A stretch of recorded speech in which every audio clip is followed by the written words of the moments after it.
If you're ready to take your raw food journey, your raw food fasting to the next level, you have to think about dehydrating.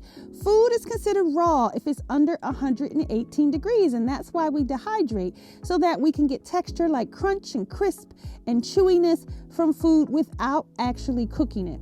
So I'm going to talk to you about dehydrating here. So first thing you need to see is, you see that little screen that I'm putting the mushrooms on?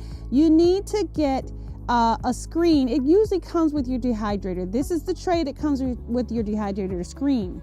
But you also need a Teflon. This one usually you have to purchase, right? Because if you want to put more liquidy things in your dehydrator, more pasty things, you need something so that it doesn't fall through the holes. Now what I'm doing here is I'm using very soft fruit to make myself some fruit leather. So a lot of times when you're raw and fasting, you tend to overbuy produce and you need ways to use it. So processing it down in a food processor and then dehydrating it into like a nice fruit leather is great. You can do the same thing with vegetables. If you're overbuying tomatoes and peppers, and you can't make enough salads or enough raw dishes, you can use your dehydrator. So you cut all things down and it's just like basically like a smoothie, but into food, right? So you know how you can compress a bunch of food into a smoothie or juicing? Like you can just get so much more food into those things when you blend it. This is the same concept. So you can take your onions, your peppers, your garlic. This is what I have inside of here, tomato, and blend it into a nice kind of a puree. And then to that puree, you can go ahead and add seasoning. Don't forget to season it because you want it to taste good, but you can also add things like nuts and flaxseed and cashews. Blend that all together. You can add things like ginger and turmeric inside of there if you want it to be medicinal, carrots, all kinds of things you can add to your mixture. You blend it up really well until it's like a batter like, right? And you can then even add in more things like sesame seed for texture or sunflower seeds. And then you can pour it onto your Teflon sheet to make what is considered little chips or little crackers, right? As long as it's batter like, and I'll go ahead in the description and put a basic recipe to make some crackers and some chips, okay? So you just go ahead and make it batter like it is now. Make sure that it's seasoned and make sure that you're putting about a 1/2 inch thickness, because your dehydrator is going to thin them out. See how thin these are now? And then once they have been in the dehydrator for about 4 hours or so, then you can peel them off. You'll know by how dry they look, and put them now on your tray that has the holes. So then you put it on your mesh tray, right? And another 4 hours until it's nice and crispy, right? And so this process of dehydrating, it takes hours, sometimes 8, sometimes 12 hours. But you get that texture and you're allowed to stay all the way raw. And I know it's a big investment, but if you're trying to stay in your raw juice fast for a long time, you will want to get to know your dehydrator. Now you can just go out to restaurants and buy things from live food restaurants, and they dehydrate a lot of things, and that's great. But getting one on your own is a good thing.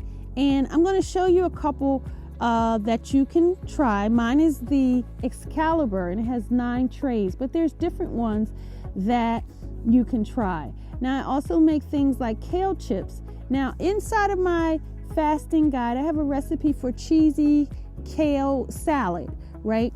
And you can use the exact same recipe, but put it inside, instead of eating it raw as a salad, you can put it inside of the dehydrator, and then you have this crispy, crunchy chips, kale chips that are all raw, delicious, and make several trays of those, because you really want to eat that up. Like, it tastes so good, and we eat them really, really fast.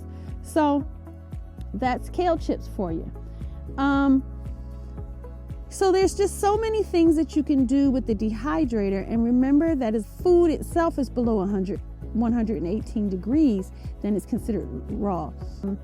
The same thing. Next, we're going to use, this is juice pulp, right? So I made some cabbage juice, some carrot juice, some celery juice, and I had the pulp left over. And I soaked some flax seeds, right?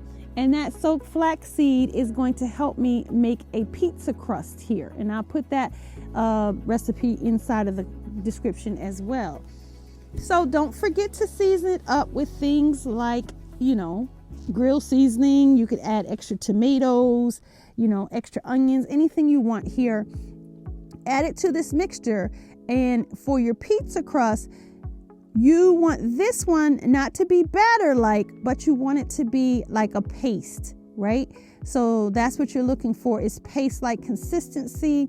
And go ahead and spread that out, either 3/4 of an inch thick or a 1/2 inch thick, depending on how thick you want your pizza crust. And again, make several of these at the same time. And as you want them, you can store them in an airtight container. And if they get a little soft, you can just put them in the dehydrator for like an hour and they'll crisp right back up. And then you can add things on top. Sometimes when they're crispy, I'll go ahead and add a little sauce on top as well, so that it's dry, dehydrated as well. But you can add fresh things on top. And I love my vegan pizza crust. And you could also use this pizza crust for bread if you wanted to make a sandwich instead. You can just cut it in square pieces, make yourself a vegan sandwich. That is vegan bread or vegan pizza crust. It's completely up to you. But you kind of play with your veggies and your fruits and your flaxseed and your nuts, and you end up with a yummy dehydrated meals, right? And then you can just take those you get that texture of that crisp and that crunch, and it makes you want to stay in your raw and juice fast longer. So here's the mushrooms that I did at the beginning of the video. And you really could take these mushrooms and put them in for just like an hour, and it would give you like more of a steak-like quality, right? It's just going to give you a little bit more chewiness. And I use the avocado as my sauce. I didn't use tomato sauce. I used avocado and a little pico de gallo. And then I took my kale chips, what I had left over, and I put those on top. And this really was a yummy pizza. But you could use all kinds of imaginations. I had different sauces in my sauces recipe guide, like cashew cheese sauce you could pour over top. It really, really is the sky's the limit. And the thing about raw and juice fasting, it's kind of like use what you have. You buy what your imagination tells you that you're going to eat, because you're listening to your body, right? And then you just kind of go for it. And so you kind of play it by ear, how you're going to do this. I'm going to give you the basic recipe, but I want you to get creative with maybe adding a little more onion, a little more sweet onion, a little garlic, whatever you feel like you need inside of your crust or your crackers, sesame seed, sunflower seeds, maybe whatever you feel like you need inside, some hemp seeds, things like that. Get creative so that you have this yummy raw vegan dehydrated options for eating.